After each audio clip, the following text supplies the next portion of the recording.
Salut à tous, c'est l'élevage passion et aujourd'hui on se retrouve pour une nouvelle vidéo où je vais vous présenter ma pièce d'élevage.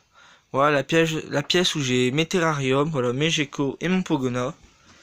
Alors on va commencer tout de suite par les geckos. Alors ici, comme vous pouvez le voir, excusez-moi, la vitre est un peu sale.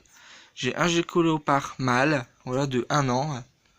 En stérium, il est tout simplement aménagé avec une cachette au point chaud, voilà, avec une ardoise pour bien garder la chaleur. Un support de lampe Exotera et une lampe Trixie 35 watts. Vous pouvez le voir ici, voilà, j'utilise ces lampes là qui me permettent d'avoir un point chaud à 32 degrés environ, voilà, ce qui est très bien pour un gecko. Donc ici j'ai une gamelle pour l'eau, là-bas j'ai une cachette au point froid, voilà, une pierre, voilà, quelques petites plantes, c'est assez simplement aménagé.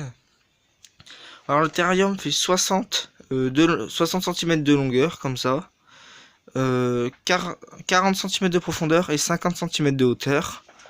Alors en dessous de ce terrarium ici j'ai mes boîtes de verre de farine, voilà, ici j'ai des blattes d'ubia et ensuite ici j'ai un petit peu de bazar, voilà, des boîtes à criquet, etc. Alors ici c'est le terrarium de mon gecko léopard femelle. Voilà, je vais essayer de vous faire pause pour vous le montrer. Donc voilà, j'espère que vous le voyez bien. Voilà, je vais remettre le truc pour pas l'embêter. Alors le terrarium assez simple aussi, hein.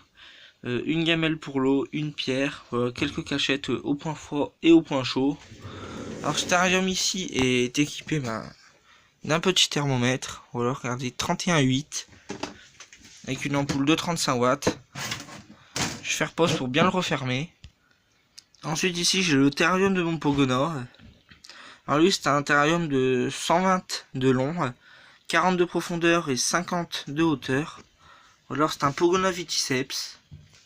Alors un terrarium aussi assez simple, voilà. Comme vous pouvez le voir, en moyen de chauffage j'ai une douille céramique avec une ampoule de 40 watts. On pourrait croire que 40 watts pour un pogona c'est pas assez, mais j'arrive quand même à avoir un point chaud à 42 degrés je crois, ce qui est largement suffisant. Alors le matin, souvent il vient se poser sur la petite cachette que vous pouvez voir là, dessus sur la plaque, voilà comme ceci, pour se chauffer.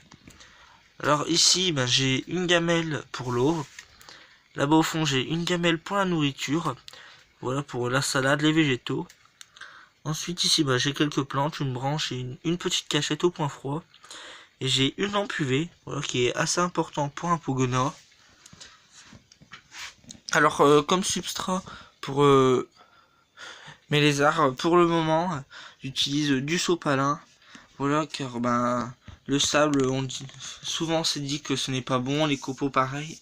Donc le temps que je trouve un substrat adapté, voilà, pour l'instant ils sont sur sopalin, du coup c'est très bien.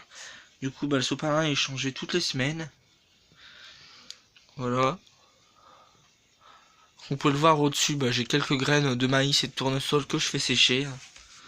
Alors au-dessus du terrarium, il y a un petit peu de bazar. Par exemple là j'ai du gel hydroalcoolique, voilà, pour la manipulation. À côté j'ai une bouteille de de nourriture pour poissons, voilà, que je donne au grillon. Ici j'ai du calcium, les vitamines, voilà, les lampes chauffantes. Au-dessus vous pouvez voir des prises, etc. Une lampe UV, quelques boîtes à grillons. Alors ici c'est une boîte où je mets tous mes jeunes verres de farine. Ici les blattes d'ubia, pardon. Voilà, et au-dessus j'ai des pinces, des fermetures, des couteaux. Voilà, et vu que c'est ma pièce d'élevage, je n'ai pas réservé qu'aux reptiles. Alors comme vous pouvez voir ici j'ai une couveuse, enfin mon ancienne couveuse. Voilà, que je me suis servi pendant peut-être 2 ans, voilà, que j'ai changé maintenant, j'en ai une nouvelle. Je vous ferai sûrement des vidéos dessus.